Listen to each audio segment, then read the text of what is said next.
Hey everybody, welcome back to the Chaos Engine podcast. My name is Chris. I am the GM/DM for this little arc of 13th Age 2nd Edition playtest in action.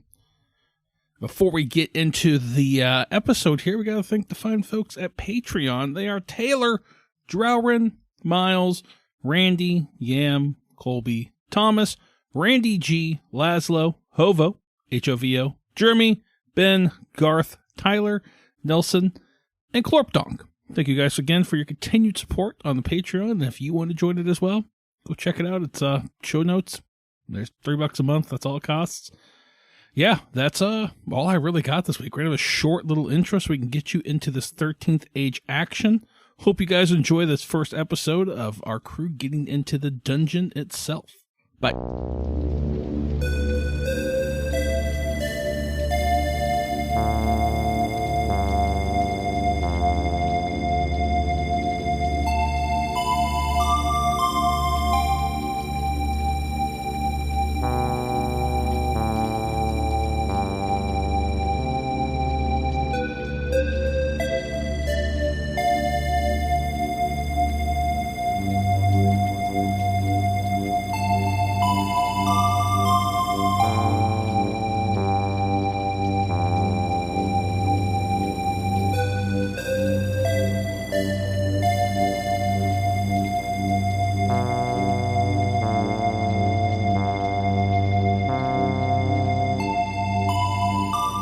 Welcome back. Chaos Engine plays 13th Age 2nd Edition. Probably be the easiest way to say all this. I don't know if we're going to have a name for this like we do with the other shows. So we're just going to go with that. We have a couple little things here. We got to finish off with our characters, and then we're going to jump into this story and see where it goes. So everyone needs a one unique thing. Tyler, you've said yours. Yes. How about Jake and Anthony? What do you guys have for your one unique thing? So I'm slightly retconning mine, and I'm making it that I have acquired a deerskin flask that never empties of ale. Perfect. So we will always have fresh ale to drink. There we go. Jake, what are you thinking? I think my character has like gray flames emanating from his hands. Hell yeah. Like a badass. Yeah. They'll burn anything. They're just there. He can't wipe. He can't wipe. No. Can't do it. He created the world's bidet. Yeah. He has to go sit in a river. Nah. All right. So lastly, well, actually, what's your guys' backgrounds that you guys picked for your characters as well? So backgrounds, like I said, in this game, you have 8 points total to put into your characters. And then you could put them as, so you could have 8 + 1 backgrounds. You could have a maximum of 5. So you could do a background that's +5 and a background that's +2. And as long as you can convince me, the GM, that you can use that background for the role, you get to add it to whatever the role is. So Tyler, what do you got? What's your backgrounds? I picked 3 backgrounds. Okay. Credence Clearwater has, first off, born on a bayou. Okay. Nice. He's really used to like sneaking around. It's kind of like rogue stuff, but I mean, Fighting like gators. right? Yeah, maybe I'll parlay it into that. But I'm thinking like he's used to like using every single advantage to sneak, even in like places you might think not. Okay. That's kind of where I'm going to use it. But he's used to sneaking around. Down on the corner, he's got a lot of friends. He's used to picking up rumors. He can that's kind of where I'm thinking from there. All right. And then unfortunate son. He comes from a poor family. I gotcha. Not sure how I'm going to work that in, if it's going to matter, but... You could have Unfortunate Son, because that's kind of the point of the song. But. Yeah. Okay. I mean, I could just call it Fortunate Son. Well, the point of the song was kind of that he was the unfortunate son because he got drafted. Yeah. He's not cool like the other kids. Yeah. He didn't have bone spurs. Yeah, exactly. Yeah. Well, I'll just take the off of there then. Fine. But anyway, I put a 4 into Born on Bayou and 2 on the rest. Okay, cool. Perfect. Anthony, what do you got for your backgrounds? So, being raised by dwarves, Okay. drinking from a young age, he's a heavy drinker and he gets a +4 con modifier from that. Okay. And when he's drinking, he likes to smooth talk. So, All right. like I said, when he's drinking, he gets a smooth talk ability and gets a charisma boost of +4. There we go. All right, Jake, what do you got for your backgrounds? I picked 3. Okay. I picked monastic, outcast, and mountain traveler. Oh, nice. Yeah. Okay, nice. I like it. All right, we got our one unique things. We got our backgrounds, kind of shape your guys' backgrounds. And now we got to do your icons dice relationships. So for this, I want you to have an icon with the Archmage and the, we're going to go with the Lich King and the Diabolist. Those are going to be the 3. And the Emperor would be the 4 to put towards. Okay. So I'm going to force your guys' hand here because it's a one-shot. So you're going to decide whether you have a positive relationship with one of those, a conflicted, or a negative relationship. And you're going to assign... Can you give me those 4 again? Yeah, it's the Archmage, the Emperor, the Lich King, and the Diabolist. Gotcha. So the Emperor is like the ruler of all of 13th Age land. I'll give you a little background on the lore kind of setup here. So this land of 13th Age... the Emperor is like the king. He's the dragon emperor. He's in charge of everything. He's like the badass. He does everything. Like he helps. The Archmage is essentially like the master of magic. And he sits in the city called Horizon, I believe is what it is. And he sits in this big floating tower. And they basically use like ley lines to help crops grow and like do all of this sort of like everything magic is used by the Archmage's crew. Like their whole entire thing is just straight up like using magic for the betterment of human beings, which is at odds with the High Druid, who thinks that magic should be left to the world and everything, and it's not their place to fuck with it. And so, yeah, there's the Priestess, who is in charge of like all kind of like godly saints and whatnot. She's in another area. There is the Crusader, who's kind of this lawful evil guy who hates demons, and his entire thing is destroying demons and other bad stuff. And so he's kind of a bad guy, but also kind of a good guy in a sense. There's the Great Golden Worm, which is what most paladins follow, and he is a literal fucking dragon clogging up a hole to the Diablo, to the underworld, to hell. Like his whole body is filling this chasm where the demons are trying to claw up through. The Diabolist is obviously like the devil. She's in charge of the armies of hell. There is the Lich King, who lives on an island out in the middle of a lake or the sea, and is basically just, fucking with undead stuff. There's the 3, which are a red, green, and blue dragon, like 3-headed dragon, that they rule Drakenhall, and they kind of just, fucking around, do kind of stuff. There is the... I guess the Shadow King, or the King of Whispers. He's like the rogue god kind of thing. He is a kind of a nebulous trickster out there. Like I said, the Orc King is dead in this one, and I think that's all of the icons, if I remember correctly. We do have that. There's the Dwarf King. Yep, he rules the dwarves. And then there's the Elf Queen, who rules all the elves. And the thing I like about this setting is that once every so often, the elves get together and hold this big parlay, and then whoever basically wins her favor, she follows them, and like they get to chart the path for elf kind. So I think that's kind of cool. But yeah, so you're gonna figure out between the Archmage, the Emperor, the Lich King, and the Diabolist, who are you gonna have conflicted, positive, or negative relationships with. And do we have to? I have like 3 icon points. Do we have to? Yeah. So you're gonna want to at least tie like 1 to each, or pick 3 of them, and you can either put 1 point in conflicted, negative, or positive as you're going through. So we're basing this on in this world like televised dungeon delving. Yes. Okay. So the Archmage is really helping to do this. The Emperor is kind of overseeing it and allowing it, and then foreshadowing what kind of monsters you might be fighting might tie to Lich King and Diabolist. Mm-hmm. So, well, I just real quick to think that he would have a positive relationship with the Archmage. Okay, being that coming from a poor background like this thing the Archmage is putting together, hell yeah, it's a good chance for him to make his way up in the world. Okay, negative with the Diabolist. Just think he doesn't like demons. Makes sense. But a conflicted one with the Emperor. Okay. Because he is a rogue, will flout the law and steal some things sometimes. Yeah. So makes sense.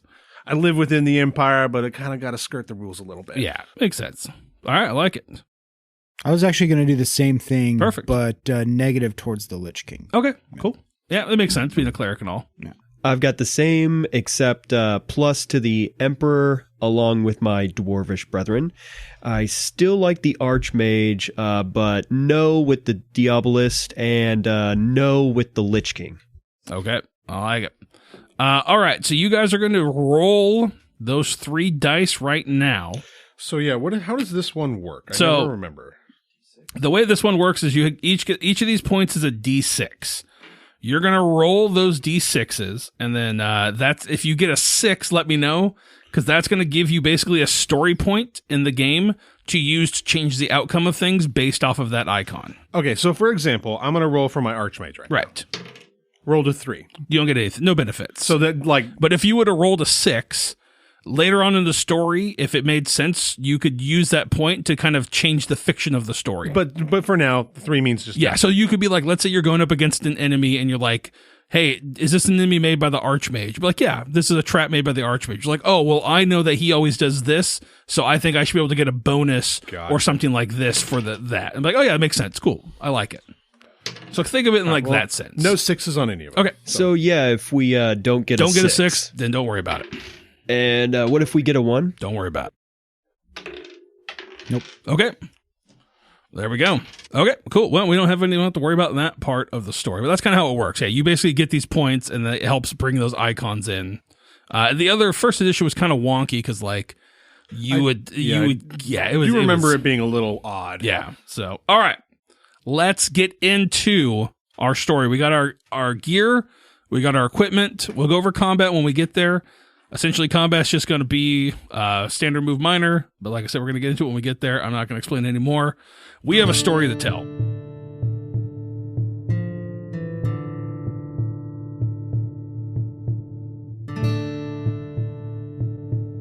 That story opens up in the city of Axis, the center of the empire, the emperor's home. It is this just elaborately built cathedral to dragons and just the excess of man. And you guys are there awaiting your turn on stage as you are in the grand finals. Hell yeah. Of the Dungeon Delver Classics. If you get this, it's a big boost to your adventure group. You're going to get some money, you get prestige. Other people might invite you out to be the first person to try out a new dungeon if they've uncovered something. There's also a little thing in this world called living dungeons, which are living creatures that eat things up and then randomly appear, and then you can go in and fuck with them. There's an entire fucking their big magnum opus they wrote for like their adventure is called the Stone Thief's Eye, which takes place inside of a living dungeon. It's just this giant creature that like swallows up different parts of things and becomes like a living dungeon. It's really cool. And as such, you guys are ready to get on stage. You are... Now, when you say on stage, do you mean is there a crowd? There is a crowd. Like, imagine a Coliseum.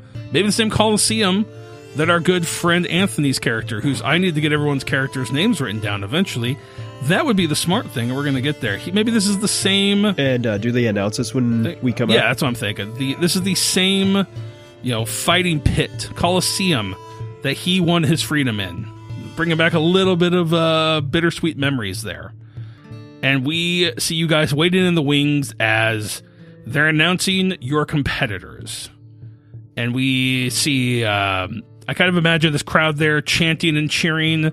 There's a guy kind of running around the back, like maybe he's like a little gnome, and he comes up to you guys. He's like, all right, I just want to make sure I got the name correct. You guys are Leonard Skynerd? Skynerd? Is that Skynerd? Leonard Skinnerd. Okay. It's pronounced Leonard Skinnerd. Gotcha. Okay, Good to know. Appreciate it. Okay. All right, well, I'm going to introduce the other team first, and then I'm going to say your guys' name. You'll come on stage, and then I'll introduce each one of you, and then, we're just going to make a big scene of this. Pump up the crowd, raise the roof, whatever it is you guys got to do. Really, really try to sell it, okay? All right, cool. All right. Good luck out there. And so he kind of clears his voice. You see him kind of like cast a spell so his voice amplifies out, kind of like a bard. And we see him walk out on the stage, and you hear just like, "Good morning, Axis!" And like everyone's like, "Yeah!" cheering like really loud. And he's like, "Are you ready to meet the competitors?" And then, hearing like another cheer, he's like, "I don't know.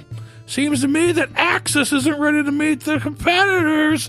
And you just hear like even more cheering. It's like, all right, let's get them out here.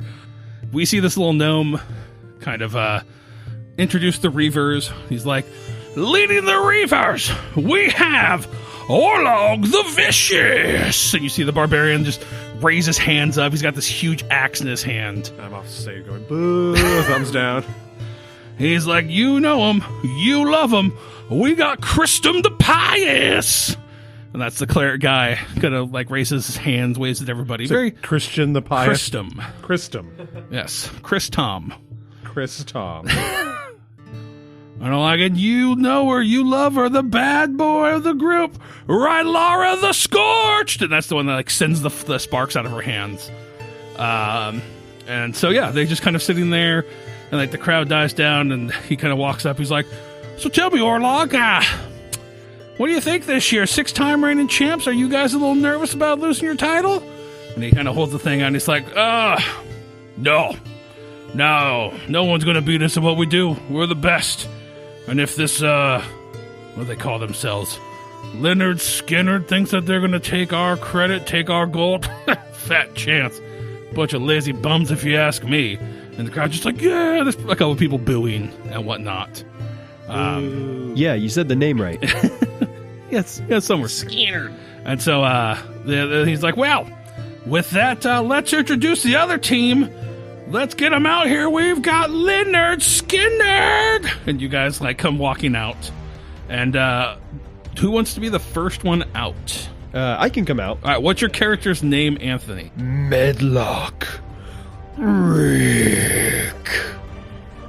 And I come out brandishing my dwarvish sword, which has been expertly sharpened, and it glistens in the light with the dwarvish runes, and my big metal shield with the dwarvish icon, and I raise it above my head in glorious fashion. There you go. And next people like cheering for, yeah. And then next through the thing is like, and then of course we've got the one, the only. Who's coming out next? I am going to Credence Clearwater. His name. I'm going to use one of the abilities I picked, Shadow Walk, and you would just see this like shadow like come from like along the ground and then burst up, and he just like waves his arms. He's just like, yeah, waving at everybody. Yeah. Like he's just that gets the crowd going. Yeah. They're like, oh shit, what? Like stoked as fuck. Just take a bow and then step back. Yeah. And then, and last but definitely not least, we've got Jake, who appears. Zant. Yeah. Hell yeah. Anthony, help me with that name. Appreciate it.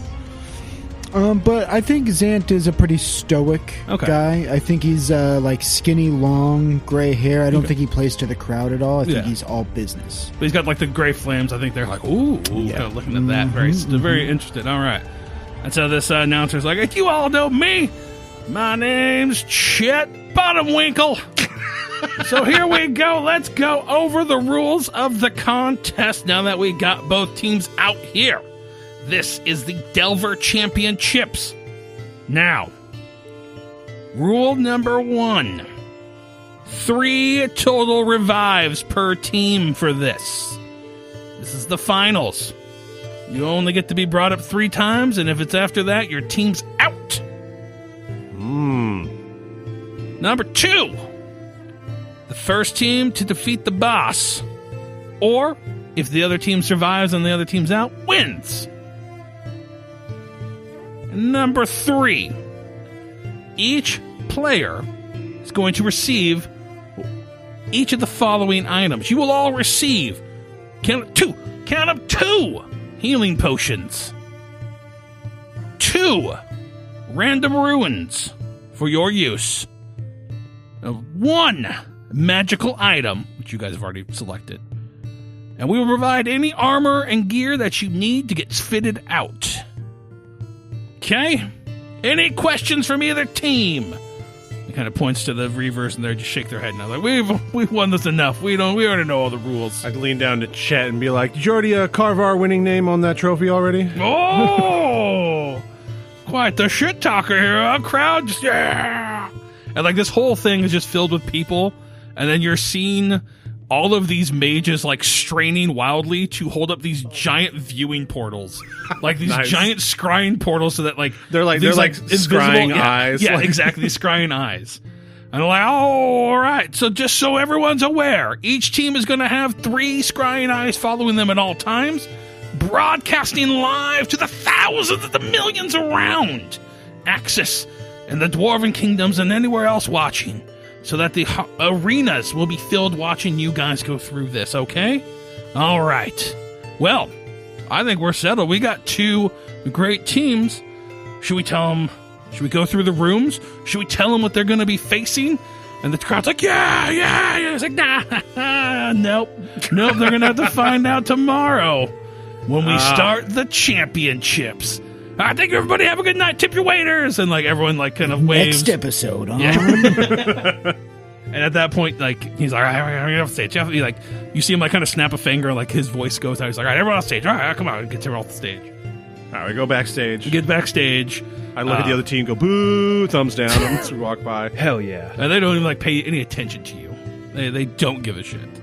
And so yeah, he just kind of looks at you guys all, and he's like, all right, here's the location. Tomorrow there'll be a carriage arriving to pick you up. You'll be whisked away to the locations of this. It's going to be there at first dawn, so make sure you're up, that you're ready to go. Be prepared, and everything on site we'll go through it there. And so we cut to that evening. You guys getting ready, getting prepared for this challenge. Sharpening my kukri. Sharpening kukris, oiling gear, praying to whatever gods it is that you have, getting drunk as shit, just pounding beers. Wade Boggs in it. And the next morning comes. You guys are brought through carriage. There's like people lining the streets cheering this carriage on as you guys are riding out of Axis. And eventually you're led out into kind of like I don't want to say wasteland around Axis, but you're led out into the wilds. And it's probably a good hour carriage ride or so when you guys finally arrive and stop. And they get you out. You see the other team there. They're stretching and like getting limbered up. And Oleg kind of like walks over to your team and he's like, which one of you is the leader? Who here would say that they lead this merry band of fools? Well, I don't like to think of myself as a leader so much. We're all equal partners on the winning team. Well, Glad you could be here to give it your best shot. Orlug kind of looks, he's like, well, just want to say good luck. You'll need it out there. Is it Orlok or Orlog? Orlug. Orlug. Okay. Orlug. He's like, friendly competitor and all. Just want to say good luck. Good May luck the best to you team as well. win. Oh, we will. And we see him go back to his team. Credence is constantly assuming that he's being recorded and broadcast to people, so it's like, any chance I get. There you go. And so I think we see you guys, everyone's led over to this area, and we see Chet, like he's got makeup on, he's getting his makeup done, he's like, snaps his finger, he's like testing, and the voice light's getting louder, so he hits a good point. He's like, are we good? Let me know when we're live. And you see someone on the side just like, yeah, okay, like 3, 2, countdown that points at him. He's like, all right, everybody, we are here on site for the Dungeon Delve Championships. We have Leonard Skinner in one corner. We've got the Reavers in the other corner. And it's about time to get into the dungeons. Last but not least, we got to figure out what side's everybody picking. Is it... So it's... There's like 2 separate entrances down. I'm imagining like it's the same dungeon just mirrored or something? Essentially, yes. Okay. It's like, so, we're gonna let the challengers pick what side they want this year. So Leonard Skinnerd, are you gonna take the left path? Or are you gonna take the right path? What do you guys think? Who wants to roll? Evens or odds? You should roll. All right. Evens. Evens is left. Okay. Odds is right. That is The best you can odds. All right. All right. So that did just drop like directly. I don't know why.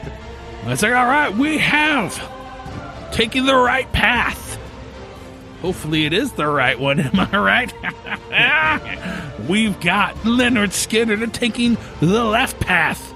We have the Reavers. All right, everybody get into place. You see you guys go over to the door, and he's like, okay. And then you see like a kind of an official come over, and he's just like, all right, everybody, blow my whistle. We're going to start this off. You're going to have 5 rooms to complete here. First team to get to the end to beat the boss will be considered victory. If the other team is incapacitated past 3 times or is killed during this, then the other team automatically wins. Does it understand? Okay. So you guys do have your healing potions. I want to make sure you guys. Yeah, I was just gonna look those up. I'm assuming these are adventure tier. Yes, adventure tier healing potions. So they are a recovery plus 1d8 HP. So does the healing potion use your recovery or just uses that die? I think it just uses your die, if I remember correctly. So if it doesn't, I'm going to say it is for now, and because it makes sense for it to... a healing potion lets the creature drinking it heal using one of their own recoveries plus bonus healing. Okay, there you go. So the healing, it's just bonus healing. Okay, cool. So, all right, so you guys got those. So we get 3 recoveries each? You get, no. You get 3 revives. So if you're if someone's knocked down unconscious during a battle, I'm sorry, you can only revive a total of 3 times. Perfect. Okay, I got mixed up. So basically, you can only get knocked down 3 times. Easy, cool. Yeah, easy enough. Let's get your guys' runes here, huh? Yeah? Should we do some runes? Let's do it. It's Tyler. So let's see here. I'm going to roll here. Okay. Do you want an armor or a weapon rune for your first one? Or should I roll? Roll it. As long as it doesn't do spellcasting. Yeah, I'm not going to do spellcasting. So odds is a armor, evens is weapons. All right, that is an odds. So it's armor. Okay. So you are going to get your first rune. Roll it here. It's an 8. You get a bonus, a +1 bonus to your MD with one of these runes. So I have 1 rune that's going to give me a +1 to mental defense. And these runes, you use them and they last a battle. Yes, right? Essentially. And they are basically, I think you can activate them as a quick action, and it allows you to just, they last for that battle, yeah. So, each room. Activated using a quick action. Yep, so. Cool. All right, let's see what your second one is. That's going to be an odd, so it's going to be another weapon or armor as well. Cool. And that's going to be a bonus to your PD. So you have a rune that gives you a +1 to PD and a +1 to MD. Cool. Let's go over to Medlock. Let's roll for yours.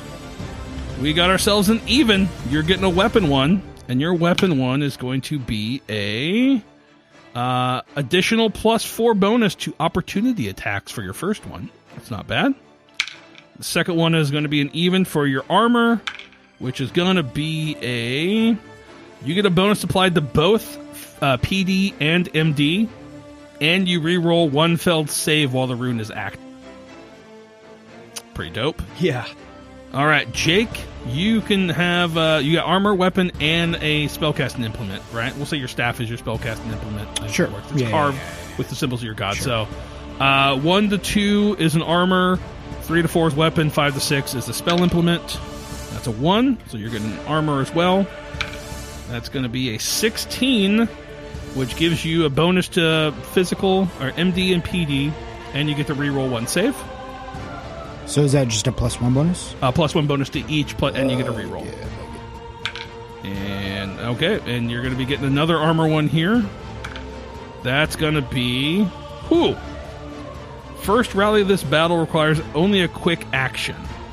So if you have to. Not bad at all. Yeah. So not bad. Chris, quick slight change to question about healing potions. Sure. Because I'm just looking at the next page past runes, and it says healing potions per arc, and as 4th level, 2 champion. So those would be champion healing potions, or are we doing the adventure? You're doing adventure. Okay, so 1d8s. 1d8s.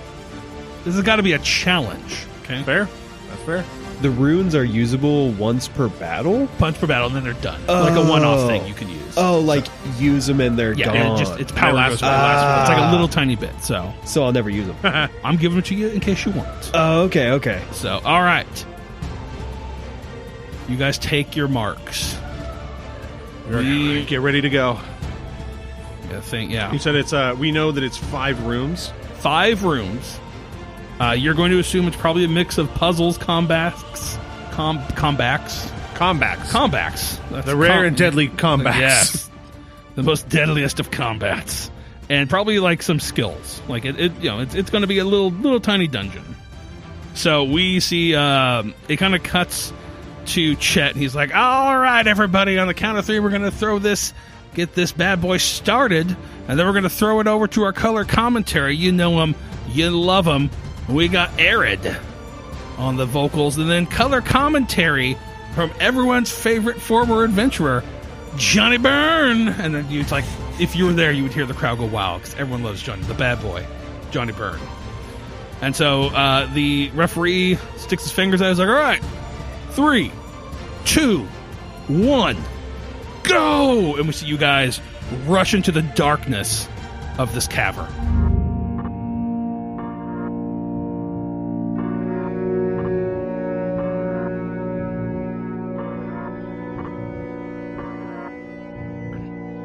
And you run for probably like 30 or 40 feet, and you see a door in front of you, like a stone door.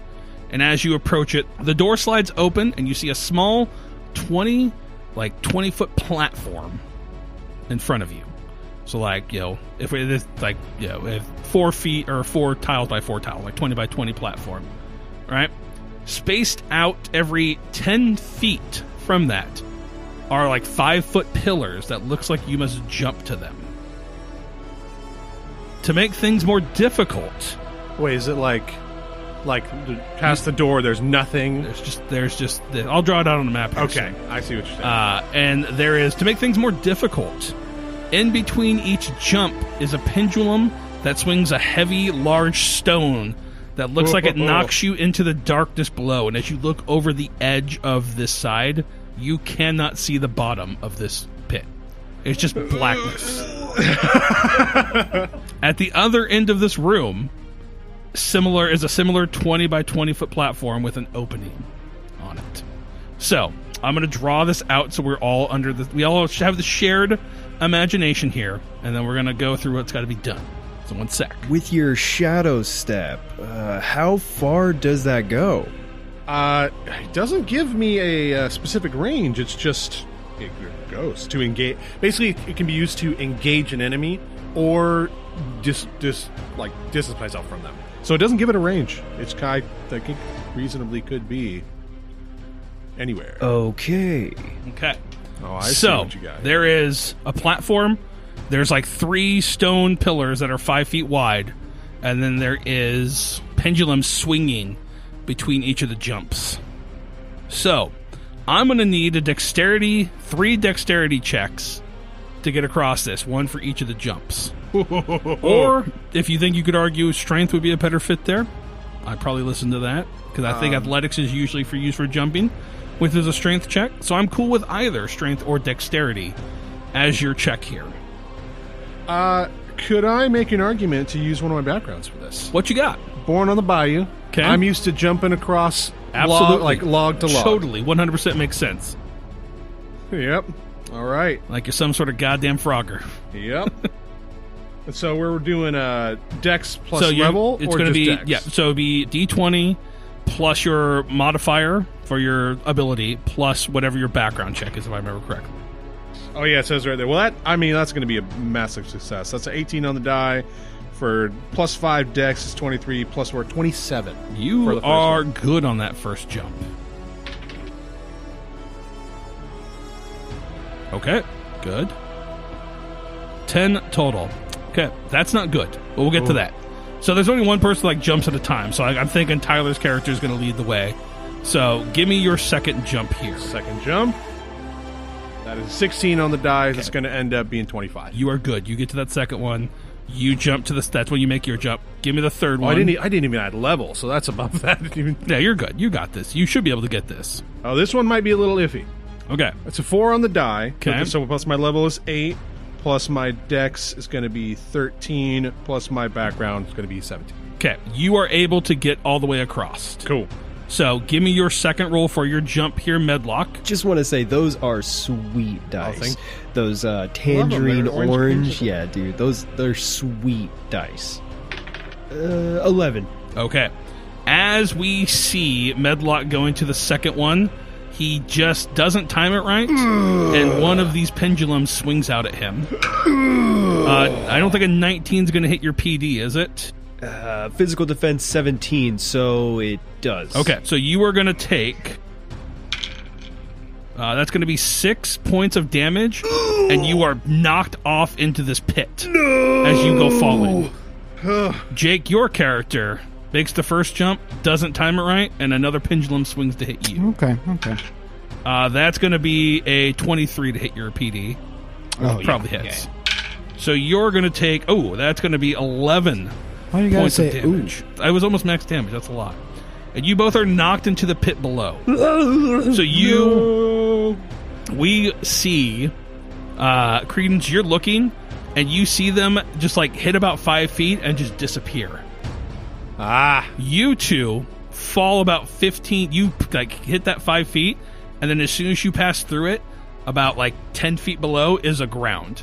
And so you hit, like, you fall like 50 feet. I'm just going to count that this 2d6 is part of that damage as well. Sure. Not going to make another bit of damage.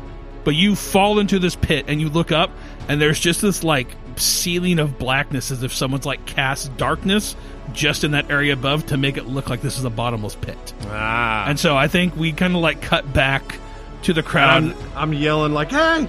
Can you hear me? Yeah, and so we see like Eric, like, oh yeah. Well, unfortunately, it looks like Meldock wasn't able to make that second jump, and he got knocked into the pit. Now, thankfully, just for the viewers at home, that pit is only about 15 feet deep, so they're not falling to their death. We're not going to do that on the first one. And Johnny's just like, well, back in my day, they would have. This guy's got a lot easier now. It doesn't seem like you're really winning much with these Delvers with the way these things are set up. And Aaron's like, well, I can't argue there, but we got to make things a little bit safer. We want to make it more exciting for the kids and the families at home. All right, Johnny? He's like, can't argue with that. And so we see you two hit the ground down here. And the whole room itself, like, it's maybe only like 40 feet wide, so there's a little bit of room. Give me a wisdom check as you're looking around, trying to, like, make out what's down here. So if you have a background that might help with that, let me know. Ooh. A straight up 1. Ooh. Yeah. With no modifier. 26. 26 is fantastic. Very wise. You are looking around down here, and you're also hearing Credence yelling up above, like, are you guys okay? And I think you would probably tell him by now, yeah, you're okay. And I do hear him. Yeah. Okay. You see... their Zant. Let's see, it would be, you're about there, so what, 2, 4, 6, 8, 10, about 100 feet or 50 feet further down on where the other platform is. You just catch a glimpse of it. It looks like there's a staircase that has been like crafted or carved into the side so you can climb up. Okay. So, not super bad. And I think you up there, you look over the edge, and you can see there's a staircase leading now that down. I'm on the other side. Yeah, now you're on the other side. This is really just like to slow people down.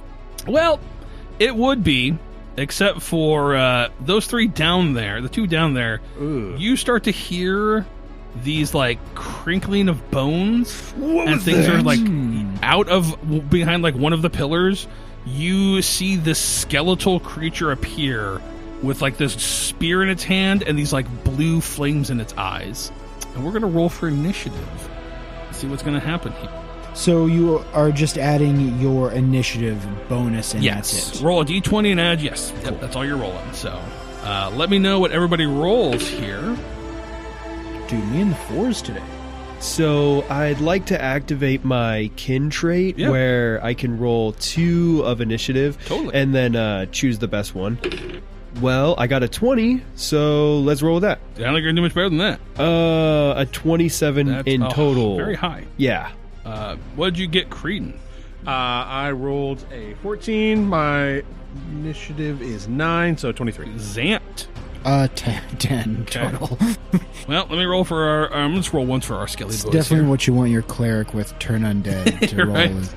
Okay, cool. Well, you are up first, Meldock. You see there are 2 of these skeletons kind of not necessarily engaged with you, but close nearby that you can move and engage them no problem. 13th Age combat. Let's get into it a little bit. There is no... Like, position is basically you're unengaged or you're engaged. So that means when you're engaged with somebody, you cannot move out of their space without drawing an opportunity attack. And you'll make a thing called the disengage check to try to pop free of them. So rogues have like a higher bonus to their disengage check so they can hit and then pop out and not be engaged. Yeah, I have a couple of feats that allow me to like do stuff like that. If an enemy is moving past you, I believe you can use, in this edition now, you can use a quick action to intercept them and basically force them to be engaged with you. So if Jake's character, the cleric, is in the back and they're trying to run past Meldock, if he has an ability, he can interact. If he hasn't used like a interrupt or interact, he can use that to force that creature to come attack you. Cool. So it makes it a little easier. Yeah. Combat is basically engaged, closer nearby, and then far away for distances.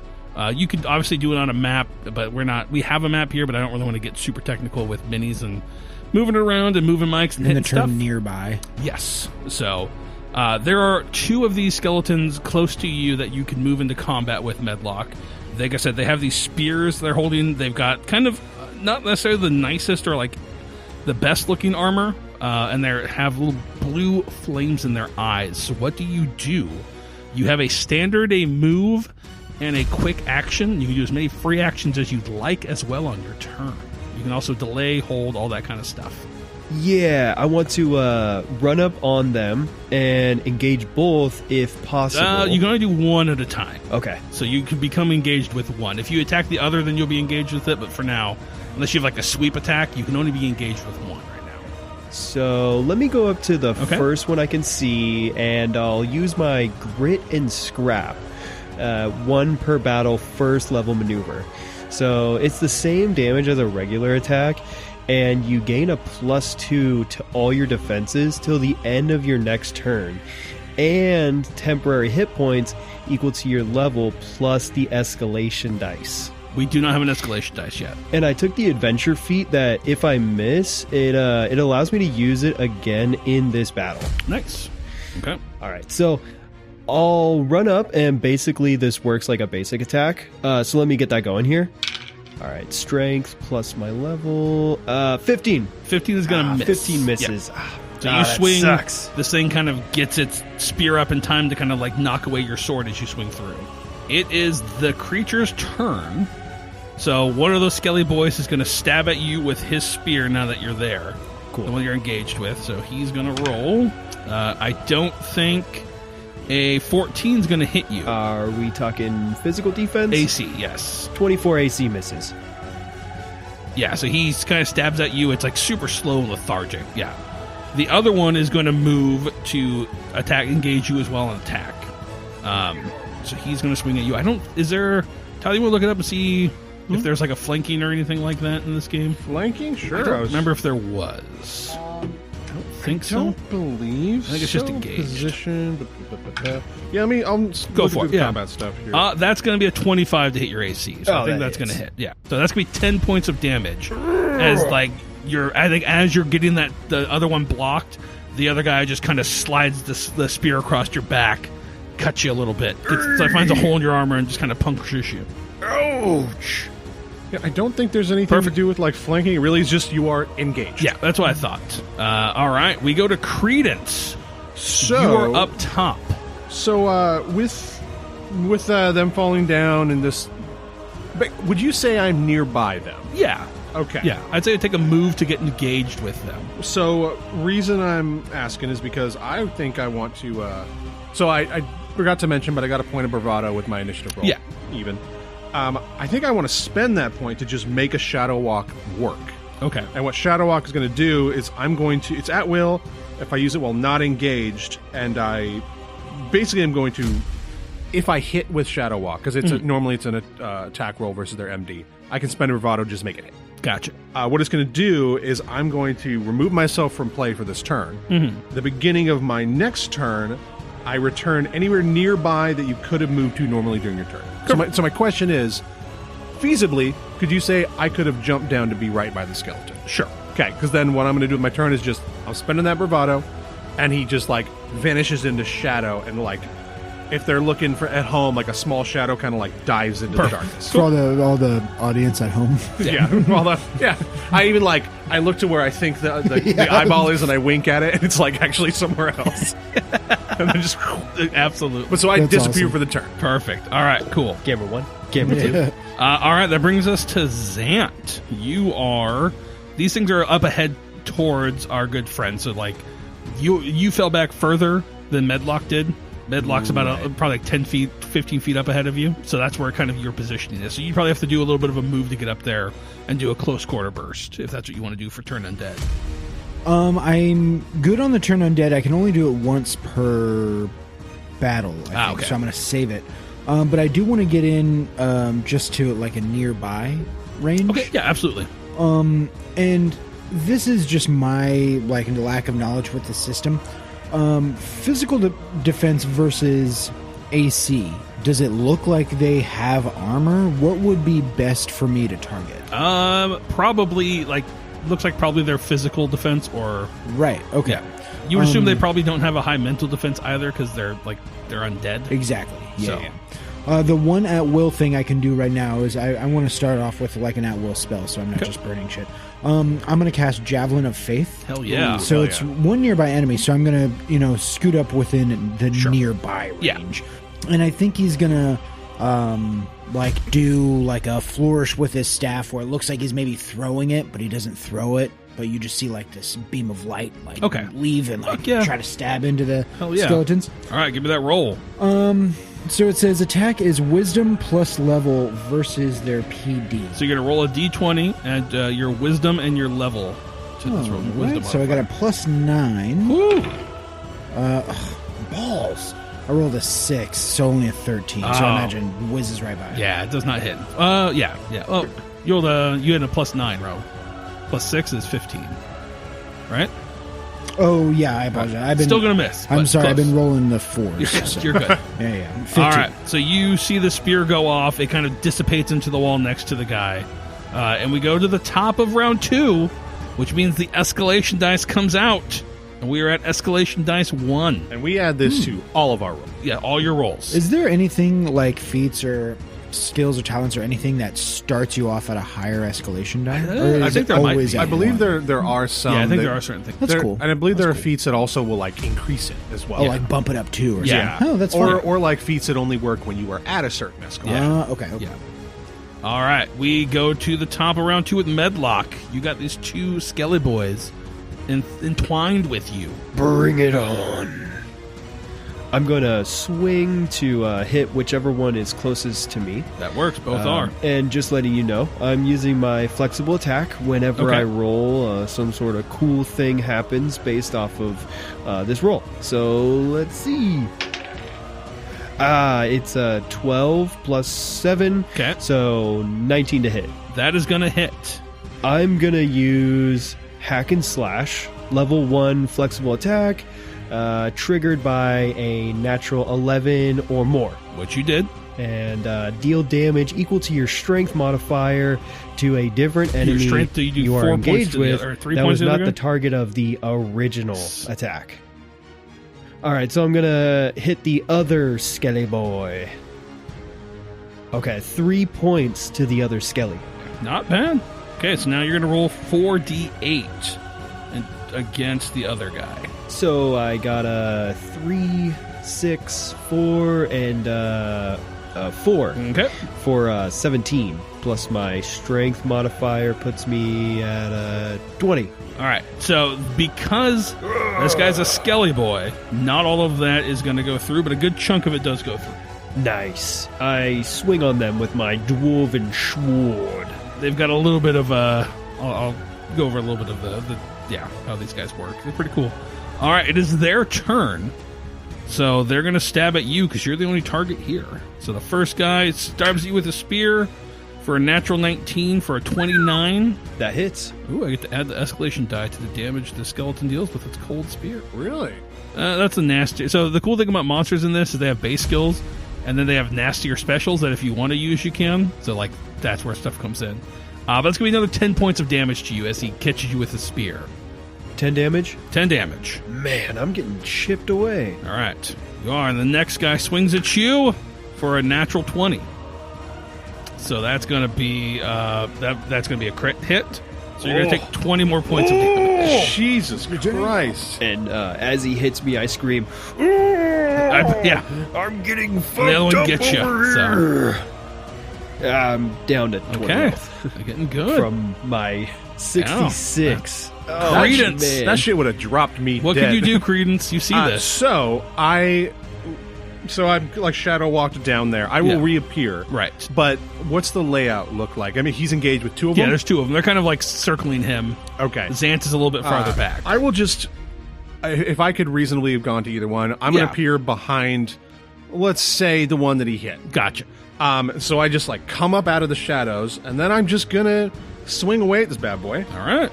So just make sure I am getting all my numbers here. Okay, it's just gonna be my basic Probably, yeah. basic stuff. And escalation die is 1. The escalation die is 1. Okay. Fuck. 15. 15's going to miss. Okay. Well, I still do damage equal to my level. Okay. Yeah, that's right. Whenever you miss, you do damage equal to your level. So keep me honest on that. I come in and try to swing at it, and I like graze one of its ribs or something. So, all right, we go to Zant. It is your turn, sir. So I think I am going to. I want to cast heal on Meldock. I almost call him Like Matlock. Thank the Dwarvish King. So it's a quick action to cast 1 round, close enough to touch you, or 1 ally close enough to touch. So we'll need to get in. You're going to move up there. Yeah. And I apologize. You need to be in like touch range if you're an armor cleric. Investments cleric, they just need to be near. Yep, he's nearby. We've established that. So you'll be able to use one of your recoveries plus my wisdom modifier, which is 5. Nice. All right, so roll 48 plus your con plus 5. Do I roll that? Yeah. Okay. 4d8 plus con plus 5. Okay. Yeah, all right. 13 plus 5 plus 4 for my con. 22 points of healing in total. And you look at me and you see I look revitalized. Some of the stab wounds are starting to heal. Yes. So if that's a quick action, can I cast an at-will spell Absolutely. also? Yeah. And so at-will is basically just your standard Yes, action. Okay, exactly. great. Okay, I like that. So I'm going to try to do Javelin of Faith one more time at the same... Okay. You hit one of them for like Yes. 20. I want to go after that guy, the skeleton who's Perfect. weak. So we got 15 plus my wisdom is 5, so 24. That is a hit. Plus the PD. Nice. Let's go. Oh, hell yeah. And I can either take this average damage or roll force. Yes, exactly. Okay, I'll let you pick what you want. For now, I'm just going to take the average, 17. Okay, and that is holy damage. That is... What kind of damage is that bad boy? That is holy damage. Okay, that is Holy damage. Oh! Attack. You attack creature that's vulnerable to that attack. You deal bonus damage equal to double your level, whether you hit or miss. If you score a critical hit, so you did 8 points extra damage to him. So how much was it? What was the base damage? 17. 17. That's how much. That was everything. Yes. Okay. That is a huge chunk. He is now staggered because of that, Nice. which means he is below half hit points. Oh, that's good. So, And yes. this may or may not apply. So when you get something like this, just says natural even hit. Is that even on the dice Yes, or my on total the hit? on the dice. Okay, Whatever you roll. So, all right, Zant has done his thing. We go to round 3. The escalation dice now goes to 2, and Medlock, it is your turn. Oh, okay. I have a question about Okay. the recovery. It says the recovery so you got dice 4 is D10. D10. And I get 4 of them. And when can I use my recovery action? You just use it as a standard action anytime you want. You get that. So, Okay, I've got my 4 D10s here. 12, 22, plus 9, 31, plus That's a lot. 38 plus 20. That's a lot 58. better. Yeah, that's pretty good. I look real revitalized. I'm 58 You now. are. You live forever.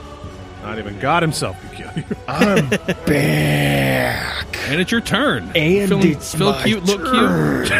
Oh, yeah. I'm looking real angry at that skelly boy. He just took a huge chunk of, that I'm trying to finish that vulnerable knocked him out. Let's do another. I really like this flexible attack stuff, and we don't really know what's gonna happen next. So I'm gonna roll to hit, and we rolled. Damn. 6 plus my strength of 3 plus 4 for my level is. And does that hit? So you have 9. So if you roll a 15, that does not hit. Okay. Nope. I don't get anything from this flexible attack. It is the Skelly Boys' turn. They have new victims to stab at. One of them is going to stab at Medlock. The other's going to stab at Credence. Okay. So let's go with Credence first. Okey-dokey. That's going to be a 17. Miss. Okay. Barely. Dodging. Now let's see what the other one does against our good friend Medlock. That's a 26. Oh. So roll like a 16, a 19, and a 20 against you. Damn. That's be 10 points of damage. Okay. As he stabs you again with this spear. Ouch. That hurt. Alrighty. Credence, it is your turn.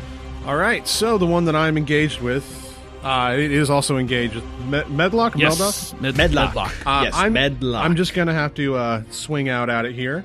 Escalation die is 2. Escalation dice is 2. Okay, so just make sure. Just hear from the color commentary. Things are getting pretty hairy in this first room. Okay, The skeletons are taking a little good chunk better. on them, but they're we might be seeing the comeback here. 27. Let's see what Credence can do. 27 hits. Okay, If this was Pathfinder 2e, that'd be a crit, but it's not. Hell yeah. All right, so it's going to take 7 damage of sneak attack just off. Well, what did you roll naturally? A 16. Perfect. Why? Because they have an ability that resists weapons 16 plus. What does that mean? It means if you don't roll a 16 or higher on the dice, they take half damage. Oh, so it is going to take. Yeah, so it takes full damage. Okay. And it's also staggered, which adds to it. But yeah. Oh, You were sweet. gonna. So, yeah, 7. well, first off, that it is going to give me a point of bravado. Okay. It's 7 off the bat just because of sneak attack. Yeah. And then my kukri, my rogue weapon, it's a D8 plus. I just want to make sure it is plus dexterity damage. So it's going to be 5 plus 5, 10 damage on top, 17 total. Ooh. This thing is barely hanging on. That one skeleton, like, parts of its bones are starting to crumble. The eyes are, like, barely flickering light. Zant, it is your turn. I'm just gonna try to. Does anybody need healing? I don't think so. Yeah, I'm untouched. I should be able to survive. Yeah. I'm gonna just swing again with the Okay. Javelin of Faith. All right. Definitely a miss. Okay. Yeah. Is there anything that says on there on miss? Oh yeah, yeah. Deal damage equal to my level. So Okay. It but almost it is for holy damage. that kills it. So. Nice. You kill it. One of these things, you throw this javelin and it hits the wall next to it, and like maybe a little arc of holy light hits it and like connects with this thing in the skull, and the lights in its eyes just completely like flame out, and it just crumbles into bones again. I like that. And there is one left. Sweet. Medlock, it is your turn. We go to the top of the next round. Escalation dice goes to 3. Let's roll. I'm going to use a flexible attack to hit the last surviving one. And I got a natural 8, plus 7 for my level and strength, plus 3. Plus 3 is 18. That's going to hit. Yeah, roll your damage. 4d8 damage.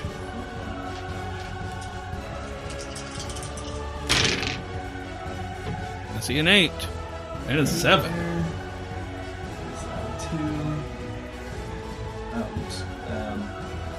So 17 plus 5 is 22. 22 damage. Plus your strength modifier. 3. So 25 points of damage. 25 damage. Okay, so it takes half of that, but still a good chunk of it. Can't block it all. All right, and it is that creature's turn. And it's these things are mindless. They don't have a whole lot of brains in them, so whoever hits them last, they're going to attack. So makes sense. It's going to roll and try to get you there, Mr. Meldock. That's another natural 16. So you're going to take 10 more points of damage, because I assume a 26 is going to hit your AC. It does. And it stabs into you, and we go to Credence. All right. I am going to try to Shadow Walk again, but I'm not going to do the automatic. Okay. So this is going to be a Charisma plus level versus their mental defense. Oh, Jesus Christ. So, I mean, I'm guessing their mental defense is kind of low. We'll find out.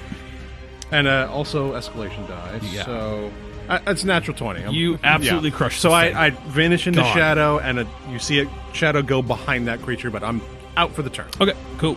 Then we go to Zant. Do you need to be healed? I probably. I'm almost at. That's what I figured.